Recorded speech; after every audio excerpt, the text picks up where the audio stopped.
กะกินดิบเนี่ยแบบตัวใหญ่เองแต่เขาก็ไปขวด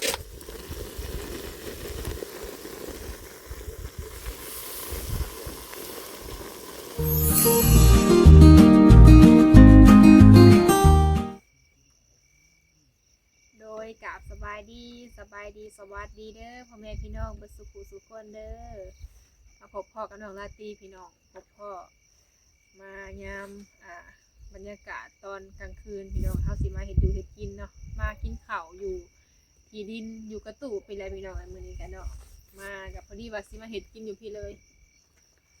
มีตำบักหุ่งพร้อมพี่น้องอยากกินตำบักหุ่งแล้วก็เอาบักหุ่งมาตำบักหุ่งก็เหลืองเบิดเลยมันสุกเนาะมันเหิมบักหุ่งเหิมเอาสิมาตำทีหลังเนาะ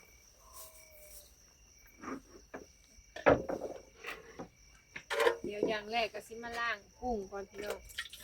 สีขัวกุ้งกินขัวไว้น้ำนั่นแหละเพราะว่ามันก็ร้ายเติบอากาศหนาวแห้งมีเสื้อแขนยาวเลยแบบนี้ร้ายเติบเลยเนาะคนเราจะชาม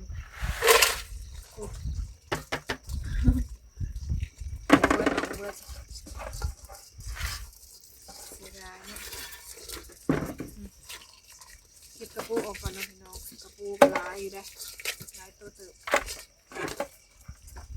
ทางบทันพากันกินข้าวก็เลยว่าสิมาเก็บกินข้าวเนาะในเกมเพิ่นเป็นไปเอาไม้เลยกะสิมาดังไฟอยู่ทางนอกคนสบายเลยพี่น้องแบบไม่ตายนะอยู่ในป่าเนาะอยู่ในถาดป่ากุ้งนะพี่น้องร้ายเติบสิขัวเนาะแบบว่าเฮามาก้อยดิบแล้วก็ไปขัวหั่นน่ะพี่น้องแซ่บเนาะบ่ฮู้ว่าใครเคยเฮ็ดคือเฮาบ่เพราะว่าไปเฮ็ดเป็นนากะสิแซ่บรสชาติแบบแซ่บๆนะเฮาก้อยใส่มะกอกมะนาวอย่างนี้เลยพี่น้องแล้วก็เอาไปขัวพี่น้อง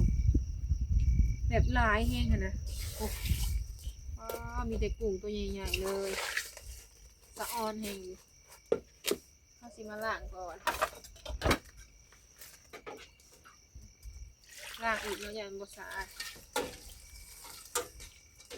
ถ้าใส่น้ำมันก็เต้นๆหน่อยนึง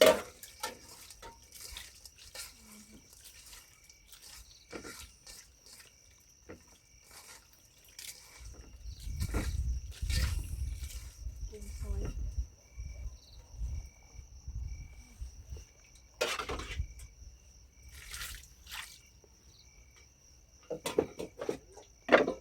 หัวใส่ไผ่แบบเป็นลูกเลยพี่น้องค่ะ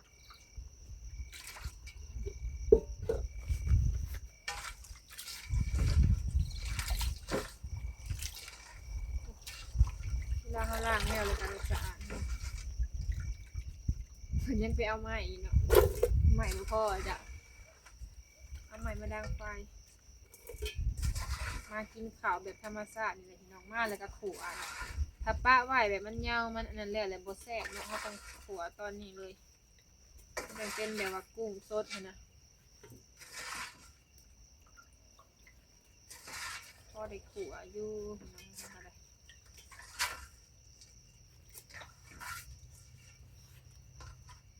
มีไฟใส่เนาะโคมประมาณ2 อันนี่แหละ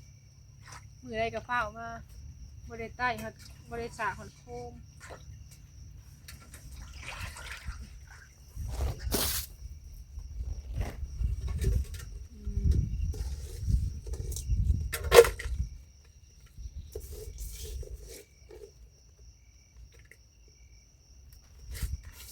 ลายดิอันนี้เขาติดขัวแบบต่างหากเนาะขัวไว้กินตัวนี้เขาสิก้อยแบบก้อยแล้วก็ไปขัวนะอันนี้สิก้อยต่างหากเพราะว่าบางทีเพิ่นบ่กินเผ็ดเนาะแบบหมูปูบ่กินนะอื่นอะไรพี่น้องเอาล้างเรียบร้อยแล้วก็สิมาก้อยเลยอย่างแรกก็สิมาใส่อันหมักเผ็ดขัวเนาะเอาเผ็ดเดียวนี่แหละเฮาขัวเรียบร้อยขัวแต่เว้นนี่เดี๋ยวสิเผ็ดให้มีครบสุดเลยนะพี่น้องมาอยู่ในนี้เลยแตงนัวปลาแดกยังมีเบิดกระตาเดียว ให้เพราะว่ามีอยู่แต่โบราณเป็นไงจะเป็นทงยางอันมะกอกพักหอมมะกอกก็มีถ้าที่ซอยมะกอกใส่ก่อนเพราะว่ามะกอกก็ไปเก็บเอามามันยังบ่สุกปานใดเนาะมันหล่นลมที่ซื่อนี่แหละ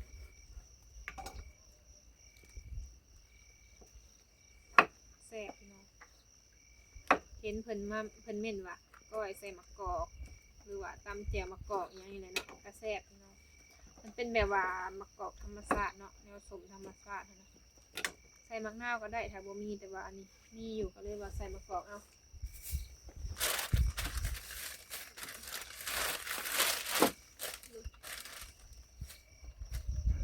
มีผักหลายอย่างรวมกัน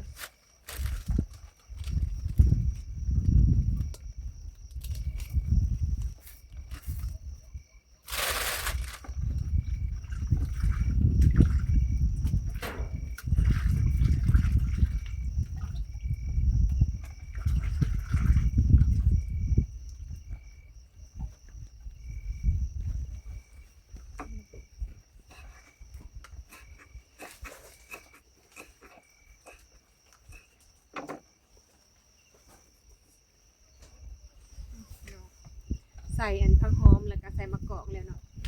เดี๋ยวสิมาใส่ปลาแดงบัดอันนั้นเฮาสิขั่วแบบใส่แต่เกลือกับแป้งนัวแต่ว่าอันนี้เฮาสิก้อยก่อนจังขั่วก็แซ่บเป็นคนละเรื่อง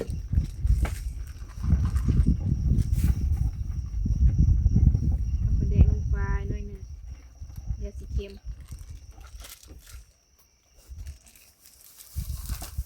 เจ้าดังไฟติดเลยบ่ติดแหละเป็นผงนัว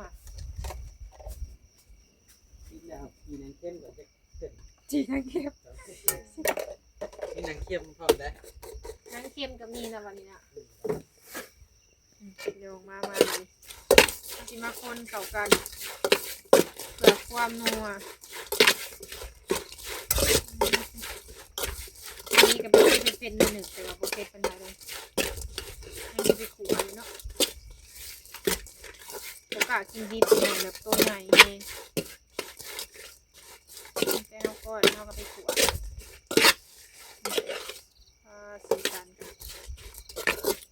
น้ำลายไหลเลย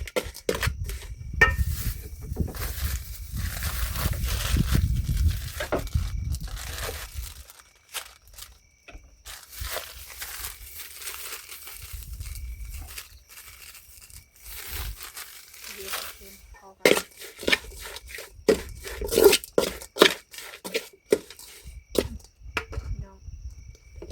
แต่ว่าเขาจะเอาไปขั่วเลยเนาะบันนี้ก็เอาไปขั่วก่อนกับตัวนั่นแหละก้อยแบบใส่มะกอกแล้วก็ผักหอมปลาแดงเนี่ยเนาะแล้วก็เอาไปขั่วกินซุปไอเก่งกันดังไฟถ่ะน้องก้อยแบบนี้แล้วก็เอาไปขั่วมะกอกก็มีแล้วก็ผักหอมนำเนาะไผ่เคยเห็ดแซ่บเป็นกุ้งแบบสดๆนะพี่น้องนี่ขัวเลยวันนี้ก็มีตัวนี้อีกลายเติบอันนี้ก็เฮาก็สิขัวแบบใส่แต่เกลือกับแป้งนัวแล้วก็บ่ใส่มักเผ็ดเนาะเพราะว่าบางทีเพิ่นสิกินนำบ่ได้บางทีไม่เท่าหรือว่าทางอ้ายเพิ่นก็บ่ค่อยกินเผ็ดปานใดพี่น้องมีแต่เฮากินแบบมันเผ็ดหลายก็เพิ่นบ่กินนำตัวนี้ก็ก้อยเลยนี่เดี๋ยวสิเอาไปขัวแล้วพี่น้องบ้านนี้พี่น้องทางไอ้เก่งเป็นทุบยังนะทุบหนังวะสิไปขัวกุ้งก่อนพี่น้องบ้านนี้เป็นจีนังเค็มไข่กับลูกข้าวผักเนาะขึ้นกับอะไรอึดนี่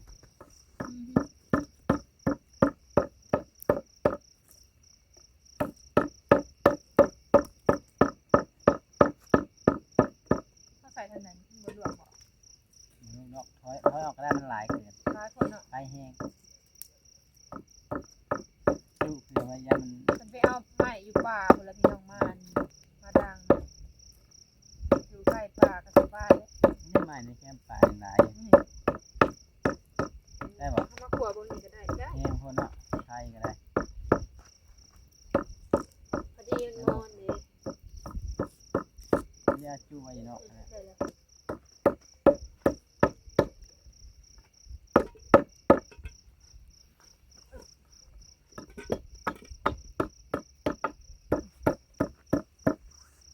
วกุ้งพี่น้องวันนี้กุ้งกาสิมาขัวซองเถื่อได้เพราะว่าโตอันน่าจะสิขัวแบบธรรมชาติเนาะตัวนี้เนาะสิก้อยแล้วก็มาขัวหั่นนะขัวซองแบบที่ทางอ้ายมาปลาแรมมาเพิ่นก็สิอยากกินแบบทำแบบนั้นมันก็บ่เผ็ดเนาะ ข้าวขัวปลาไว้ตอนเช้าเลย ขัวไว้ แต่ก็ได้แล้วต้องขัวไว้เพราะว่า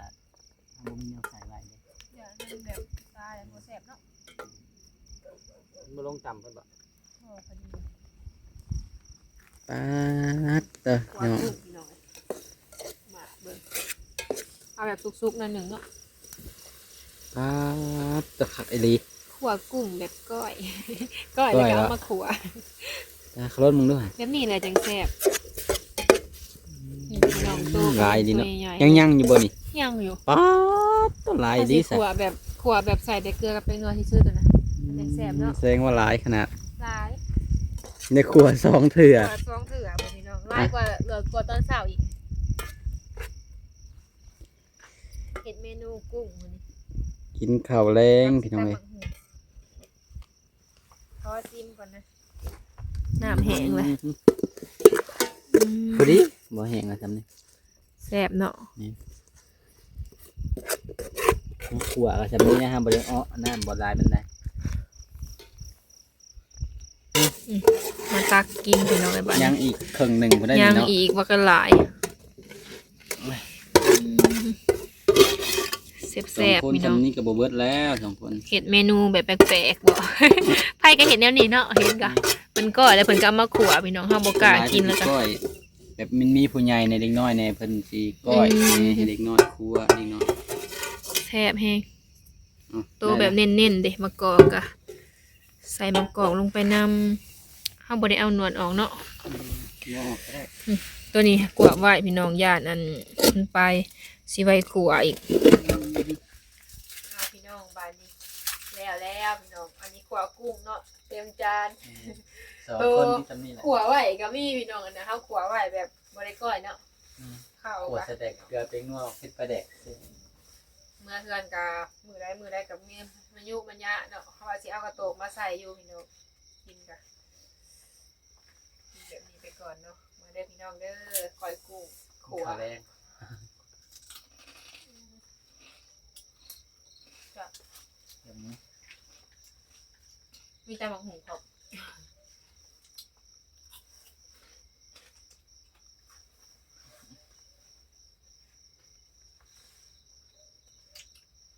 เบยเพิ่นเนาะ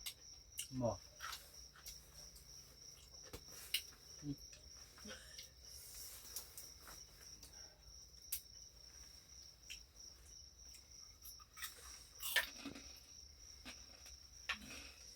อากาศจะเงียบพี่น้องทำบ่ได้ลมแล้วปะ ล้มแต่ต คือ อน เศร้าก ลาง แล้ เว้ วน เนาะบัดตอนยามเว้นก็แห้ง มันขึ้นแล้วมีสมอย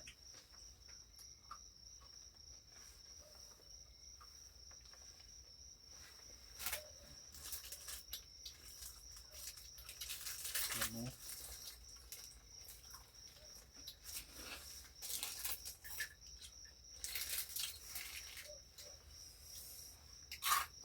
นี่ข้าวแรงกันพี่น้องเด้อ โศกเนาะไอ้เนี่ย จำนี่บอก แซ่บมากว่ะ ที่เป็นน้ำนะครับ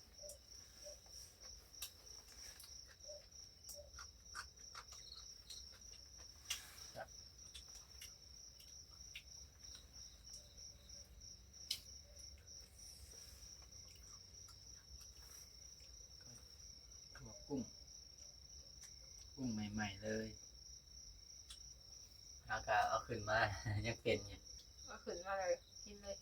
หัวเลยที่กับตำบักหุ่งก็แซ่บด้วยเนาะหัวละลาแล้วก็ตำบักหุ่ง เวลาคนจะขัวป้าว่า อืม เดาแดดให้มัน กุ้ง แห้ง กุ้งแห้งบ่ ๆเนี่ยไปกินกับตำหุงข้าวข้างขักปันยัง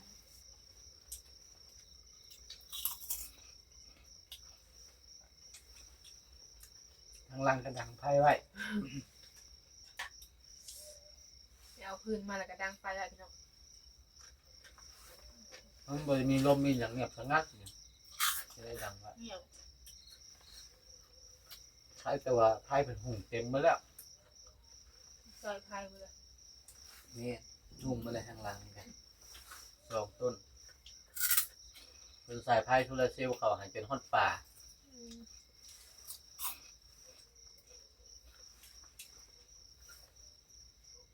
กุ้งนี่สะอ้อนสะอาดเนาะสะอาดเนาะ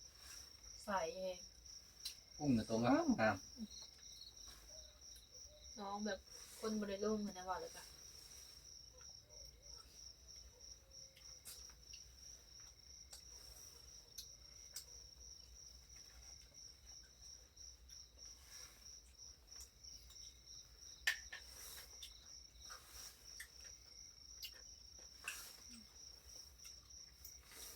ข้าวเหนียว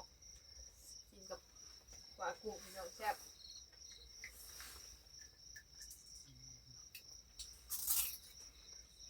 อากาศแบบพอดีอยู่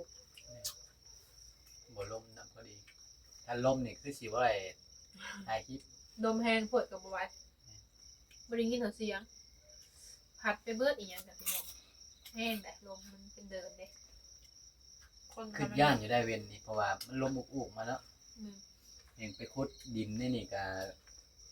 ลมอุกๆบ่ได้ใส่ทั้งลมมันลมมันบ่ได้บ่ได้ฮ้อนถ้าตะกุงนี่